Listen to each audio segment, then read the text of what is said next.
So for Christmas this year, I thought I'd bring back Borderlands here on the channel with all of the new Borderlands 4 news that has been coming out and much more to be coming with the new year. I wanted to start covering the game again. There's a lot of fun things that I want to do, but I also wanted to talk about Borderlands 4 specifically and things that it must do. And I'm not talking about like the super obvious things like have a good story, have an end game at launch. Like we all know those things. Those have been absolutely beat to death at this point. I want to talk about some other things that really help out the game. I've learned a lot since covering Borderlands 3.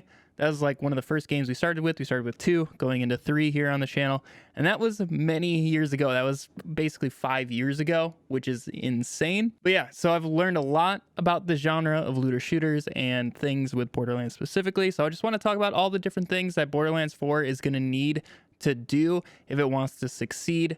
There is a lot that was wrong with 3. I still love 3. I have like 100 days played in that game. So seriously, like that game is fantastic. It's probably my most played game of all time, but there's still a lot that can be improved upon going into 4. So I just want to talk about some things that should really help it out in my opinion, and I don't see many people talking about that much. At the end of the video, I do also want to talk about some more Borderlands content that I have planned here for the channel. So make sure you guys stick around for that because it should be pretty exciting getting that here on the channel very shortly. But let's go ahead and talk about the things that Borderlands 4 must do to succeed. So the first and one of the biggest things that Borderlands 4 needs to do, in my opinion, is to absolutely have 0 nerfs the first month on the launch of the game. The first month of the game, yeah, there can be some broken stuff, but a lot of the times we're just kind of figuring things out and things may seem very strong, but in the grand scheme, they're actually not that strong. And in the end, as time goes on, we get things that are stronger and stronger, and all they do is push people away from playing the game. They be focusing on building one specific aspect. Then it gets nerfed 1 week and they have to completely change their builds, which is no fun for anybody. And it seriously does not add anything to the game. I've been a part of so many games now that just do huge blanket nerfs the first few weeks of the game, and it absolutely destroys them. Like Diablo 4, for example, they did a huge, wide, sweeping round of nerfs when the game came out, and it made so many people stop playing. They had to do a huge round of buffs, and even then, it's still like never fully recovered. And the same thing kind of happened with Borderlands 3. They have done way more buffs than they have nerfs in Borderlands 3. But that first month of the game, it was just week after week of nerfs, and it pushed many people away. There's still people who think that's all that Borderlands 3 did, is because that's all they played was the first month of the game. The first impressions really matter in games like this. This genre is saturated with so many games that make the same mistakes, and people are just tired of it. Once it's not fitting what they want, they're just going to move on to the next game or whatever else they want to be doing. So it is critical that Gearbox does not nerf anything on launch. It's seriously going to make a world of difference, and once again, it's not going to hurt the game. Even if people are getting through it quicker, it's just not going to matter. People are having fun. It is Borderlands. That's the whole point of it, is to be crazy, broken, strong. And this is coming from somebody who is pro nerfs, okay? I made a Zane is a problem video that many people hated me for, okay? So there is plenty of nerfs that I think are completely justified. It just doesn't need to be within the first month of the game. Then once the metas and all of that gets fleshed out and we see what is truly broken, then from there they can make balances, and at the same time then buff things. Just if you give a buff, then you can take one thing away. Just give and take 1 for 1 and we'll be good. Maybe even give 2 things and take 1 away. You know, there's so many things that they can do. That was the awesome part about Borderlands 3, is every single Thursday for basically a year, we got buffs. There was new toys to play with every single week. It kept the game so fresh. So there's a lot of things that they can be buffing, and as long as they balance that with the nerfs that they eventually do, that'll be perfect, and the game can live very well. The second thing that I want to talk about that the Borderlands franchise needs to change is having lifesteal within the game. Lifesteal creates such an unbalanced gameplay loop. It is terrible. Like Borderlands 2, everybody was running around with the grog nozzle, for the healing. Like, you couldn't play that game if you didn't have that. Every time you get hit by anything in these Borderlands games, you just get put to your health gate, and the only way to really bypass that and keep yourself alive is with lifesteal. If nobody had lifesteal, then they could actually properly balance enemy damage, and you just wouldn't need it. It would actually feel like a fair fight. You don't get hit by one thing and you're just completely dead. One piece of shock damage completely nuking your entire shield and putting you down to health gate. It would be so much easier for them if they just didn't have to balance around that. The reason why things needed to do that much damage is because if you just hit one thing with that lifesteal, you immediately go back to full health. You just hit one projectile on an enemy, immediately back to full health with how the endgame scaling was working. So if they just make everything kind of health regen or other ways of gaining life that's not just strictly based off the damage that your bullets do, is going to seriously help balance the game tremendously, and it will make the end game feel much better, much more balanced. And I'm not even saying like just have like one character who has lifesteal. That's just going to make them instantly so much stronger. We kind of saw that at the start of Borderlands 3 with Amara. She had lifesteal, and it made her kind of on the upper end of the power scale early on in the game. So make sure nobody has any sort of percent of damage you deal as lifesteal. Make it more conditional health regen, thing that takes time, that does still help your survivability. Like Flak had health regen, and it was pretty good, but it just couldn't keep up with a lot of the insane amounts of damage that enemies would do in the later mayhems. So having no lifesteal would make the game much better, in my opinion. And the no lifesteal kind of brings us into my third point of things that Borderlands 4 needs to change about the franchise, is stop scaling gear and enemies past the player level. So, for example, Mayhem 4 was perfect because in that case, everything was like gear-wise, max level, the same as your character level. The enemies were all balanced around that. It felt much better. Once we get into the Mayhem 2.0 system with Mayhem 10, Mayhem 11, and you start getting Mayhem scaled weapons, Mayhem scaled enemies, it makes them just feel terrible. Everything is just so inflated, and it really offers nothing. If they keep it, they could even do still like endless Mayhem, but never scale anything past that max level. Max level's 50 on launch or whatever it ends up being. All of the gear, the max level gear you're finding is going to be 50. It's not going to be level 50 and then Mayhem 5 or whatever, and it's going to deal, 500% more damage. Like, that does not need to exist. It offers nothing towards the actual difficulty of the game.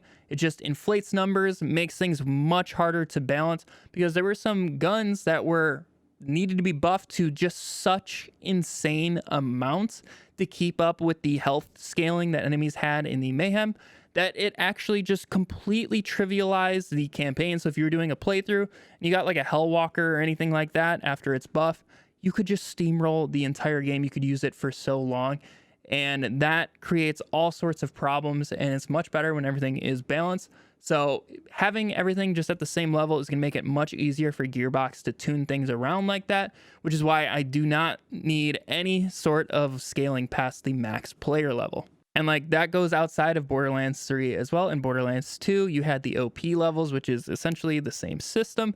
And once again, we can see how unfortunate the scaling was into OP10 and all of that stuff, or OP8, whatever it was in the end of Borderlands 2. That just was not a fun experience. Once again, that led into the lifesteal mechanics that I was talking about earlier. So getting all of these things in the proper order is really going to help out the game. The fourth thing that Borderlands 4 must do is not have passives be so RNG, but also be so critical to your build. In Borderlands 3 and Wonderlands was really bad in this regard. The passives on your gear drastically change your build's damage and functionality. I believe Root Zane, or any sort of root stuff on Borderlands 3, where you just nuke the entire screen, you flashbang yourself 1,000,000 times per second. All of that was also dependent on getting AoE on your class or on your relic in a specific spot, I believe, if I remember correctly. And that should just never, ever be a thing. And having like AoE size, AoE damage, all of these different things on your gear made a drastic difference in the final damage output of your build. And that's just not what passives should be for when there are just so many RNG combinations. It's just going to lead for modded loot being traded around. And then once you get people doing the save editors in non-ethical ways, then you get crazy gear being passed around. It's going to ruin like an online experience. That's something else. Just as like a little bonus thing that I wish Borderlands 4 would do is make Borderlands a co-op game again. Borderlands has always been a co-op game, and it's always had terrible online play. Like anytime I've tried to do random online play in Borderlands 3, I've never gotten to finish what I'm doing. I always get kicked. So just a little bonus thing that I wanted to rant about real quick right there. Make Borderlands a co-op game again. But yeah, that would also ruin that perspective once people start getting crazy loot because they can't get the things that they want. They start making things that don't exist and so on. It's just a whole rabbit hole for things to follow around. And it all starts with just having so much RNG for different items that are so critical to a build. So they really need to lower the diversity of passives and make them not as impactful for the build. There's a ton of different things that you could do, like any sort of movement things would be good, or like mag size stuff. Things like that would be much better, and not just like, oh, now your build is going to do 40% more damage and your explosions are going to be 50% bigger. Like stuff like that doesn't need to exist. So really tone it down, and it's really going to help out to the game in the long run. Now, the last thing that I think Borderlands 4 must do, and it's something that plagues me in basically any single game I play at this point. I've been playing a lot of ARPGs recently. Ever since like Diablo 4 came out, I've been playing a ton of ARPGs, and they all have one fatal flaw. We've had that flaw within Wonderlands. We've had it in Borderlands 3. It's something I complained about nonstop because it is just so unbelievably unfun and detrimental to the game, and that is having crazy modifiers for quote difficulty. That just, it is never going to be fun. It never offers anything good. So they just need to completely do away with that system. And that's the thing that was frustrating about Borderlands 3 to me, was when the game came out, the game was heavily reliant on modifiers with Mayhems 1, 2, and 3. They were also terrible with like reflect and terrible things like that.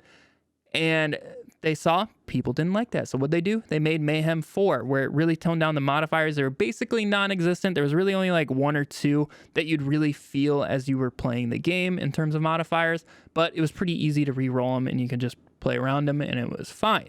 Mayhem 4 was great. Then for whatever reason, they completely forgot what they just learned about Mayhems 1, 2, and 3 and made Mayhem 2.0, which absolutely ruined the game for an extensive amount of time. When it was just Mayhems 1 to 10, it was terrible. And I distinctly remember I was probably going to be one of the first people to finish the Guardian takedown when it came out. And I ended up going down, and my modifier at the time, and I had no idea, was I just didn't get a second win. It was my only time going down in the whole thing.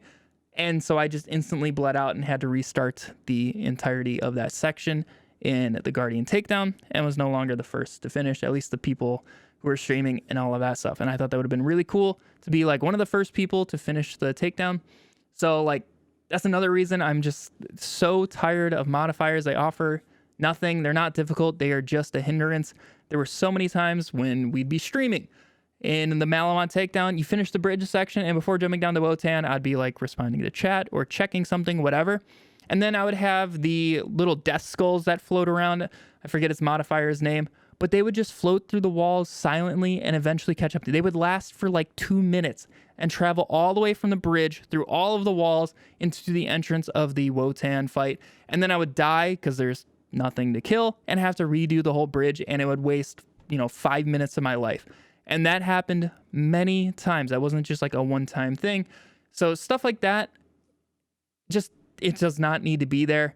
Modifiers are plaguing every single game that I play, and I really wish the developers of these games would shift away to something else. And if they are going to do modifiers, have it be something that doesn't hinder the gameplay. Maybe like there's 2 times the amount of enemies, but they have half health. Like, give a give and take, not just, hey, here's something that is really annoying to play around, deal with it. And if you want to try something else, re-roll, and you just sit there and re-roll for 10 minutes until you get some combination you want. Like, stuff like that does not need to exist. And if they are going to have modifiers that are annoying, like, make it worth my time. Please give me like way better loot or way better drop chance, something like that. If they are dead set on having the modifiers, just in my opinion, Borderlands 4 does not need to have modifiers in any way, shape, or form. Yeah, those are all the not super talked about things that I think Borderlands 4 must change about the franchise going forward for it to succeed in the proper way it should. I think Borderlands 4 is going to be amazing. I just hope they don't make the same mistakes that they've made in previous games. I really hope they have learned.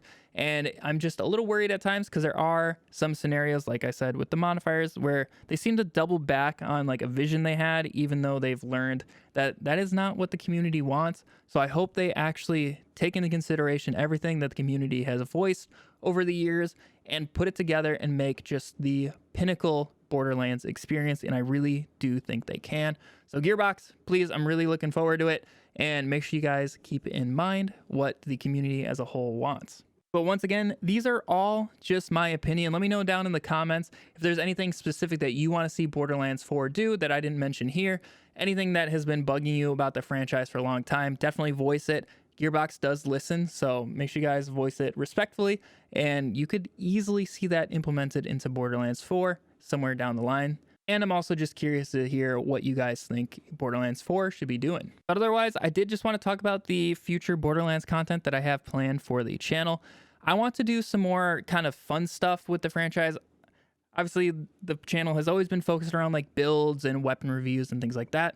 And those won't happen until Borderlands 4 comes out. I'm not going to be going back to like Borderlands 3 or 2 to make builds, but I do want to be going back to them for more fun things and feature other friends that I've made along the way, other creators, and do fun games. I kind of want to do some more like game show style things, kind of challenges, stuff like that. I think it would be a lot of fun to do. It'd keep things fresh and get everybody involved. Like, I want to have these videos kind of be interactive for you guys watching them, like kind of game show stuff that you guys can play along with as well. So if you are interested in any of that, I should have that coming out here very shortly after the holidays, and would love the support on those videos because I think they'll be a lot of fun. And the more people watching, and I would love to read the comments for these videos as well. Just love to see you guys there. So thank you all for watching this far in the video. I really do appreciate it. Hopefully I'll see you back for the future Borderlands content. But anyways, I'm really looking forward to Borderlands 4. I hope you are too. And I hope you have a fantastic day. And I'll catch you all in the next one. See ya.